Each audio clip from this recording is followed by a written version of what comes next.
नमस्कार. मी पंजाब केला सांगू इच्छितो की राज्यामध्ये 26 मे पासून म्हणजे 26, 27, 28, 29, 30 आणि 31 मे पर्यंत दररोज भाग बदलत जोराचा पाऊस पडणार आहे म्हणून हा अंदाज लक्षात येतो. काही ठिकाणी मुसळधार पडणार आहे, काही ठिकाणी अति मुसळधार पडणार आहे, कुठं रिमझिम पडणार आहे.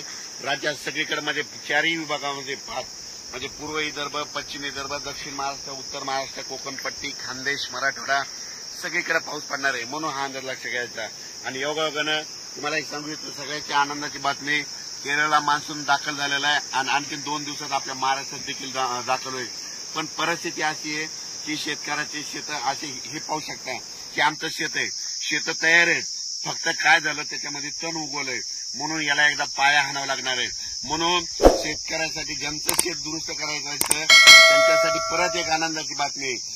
1 जून नंतर 1 जून ते 7 जून पर्यंत असं चांगलं कडक सूर्यदर्शन होणार आहे. 1 जून ते 7 दरम्यान पाऊस काय येणार नाही, मोठा काही चिंता करायची गरज नाही. त्या 1 जून पासून काय करा, तुम्ही संपूर्ण शेताची कामे आटकून घ्या. कारण की आता जर पेरलं तर संपूर्ण तणच उगवलंय शेताने. पाहू शकता की आम्ही रोटावेटर करून ठेवलं होतं पण परत काय झालं, हे तण उगवलं. त्याच्यामुळे सगळ्याला ना आता आपल्याला उकर मारून पाळी करून परत पेरणी करावं लागणार आहे. आणि ज्यांचं रान तयार आहे तर तुम्ही पेरू शकता. म्हणजे जमिनीमध्ये ओल खूप आहे, जवळपास आम्ही हातभर ओल गेलेली आहे आणि पाहू शकता